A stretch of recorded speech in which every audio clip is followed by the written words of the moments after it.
আমার নবীজি সমস্ত সাহাবীদেরকে বসায় দিলেন, ও সাহাবীরা তোমরা বসে যাও, তোমরা বসে যাও।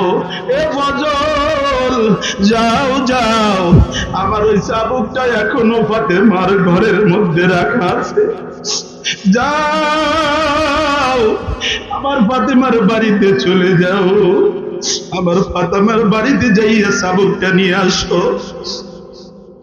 ফজল চলে গেলে, ফাতেমার বাড়িতে চলে গেলেন।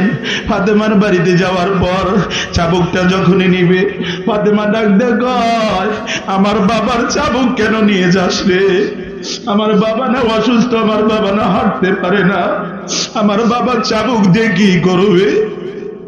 আমার বাবা চাবুক দিয়ে কি করবে? আমার বাবা না অসুস্থ, আমার বাবা কি করবে চাবুক দিয়ে? ফজল ডাক দে কয়, ফাতেমা জানো না নবীজি নাকি কোন সময় কারে আঘাত করেছিল? নবীজি আজকে সেইটার প্রতিশোধ নেওয়ার কথা বলেছে। সেই লোকটা নাকি আজকের এই চাবুক দিয়ে নবীজির গায়ে আঘাত করবে, প্রতিশোধ নিবে।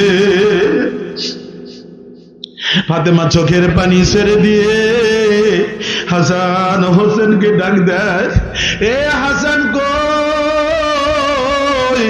এ হোসাইন কই রে? তাড়াতাড়ি আয়, তাড়াতাড়ি আয়, তোরা তাড়াতাড়ি আয়, যা যা যা। আমার বাবা মদিনায় মসজিদে নববীর মধ্যে বসা, কে যেন আদম আমার এতিম বাবার গায়ে হাত তুলবে, আমার এতিম বাবার গায়ে আঘাত করবে। যারে যা হুসাইন যা, যারে হুসাইন হাসান যা, যত আঘাত তোদের পিঠে নিবি, আমার এতিম বাবা আমার অসুস্থ বাবার গায়ে যেন কেউ আঘাত না করে। একদিন জিবরাইল আমার নবীজির দরবারে এসেছে, আমার নবীজির কাছে এসে ডাক দিয়ে কয়, নবী গো, আরে আপনার দরবারে আমি এসেছি আপনাকে দেখার জন্য, আপনার সাথে শেষবারের মতো দেখা করার জন্য আপনার দরবারে আমি আসছি গো।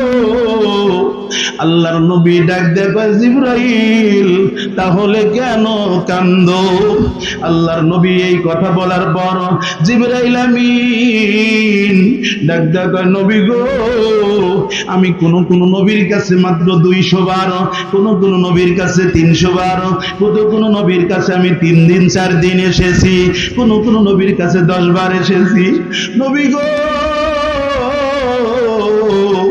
আপনার কাছে 63 বছর জিন্দেগিতে আমি নবীর কাছে আমি জিবরাইল একবার নয়, 2 বার নয়, আমি জিবরাইল 24,000 বার আপনার কাছে এসেছি। বলেন সুবহানাল্লাহ।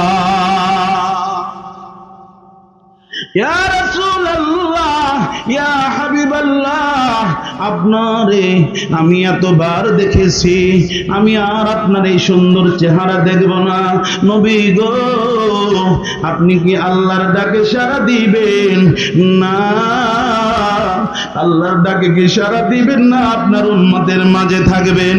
আমার নবীজি ডাক দিয়ে কয়, জিবরাইল আমি তো আল্লাহর ডাকে সাড়া দিতে চাই, আমি তো আল্লাহর ডাকে ইশারা দিতে চাই, কিন্তু আমার এতিম উম্মত, আমার এতিম উম্মতের কি উপায় হবে গো? জিবরাইল আমার আল্লাহর কাছে ডাক দিয়ে কয়, ওগো আল্লাহ, তোমার নবীজি উম্মতের কথা চিন্তা করে, উম্মতের কথা বলে। আমার আল্লাহ ডাক দিয়ে কয়, ও জিবরাইল যাও জানাইয়া দাও, আমার নবীজিকে জানাইয়া দাও, আরে আমার নবীজি যেই দিন থাকবে না, আমার নবীজির গুনাহগার উম্মতের দায়িত্ব আমি আল্লাহ নিয়ে নিলাম। বলেন সুবহানাল্লাহ, আরো জোরে জোরে বলি সুবহানাল্লাহ।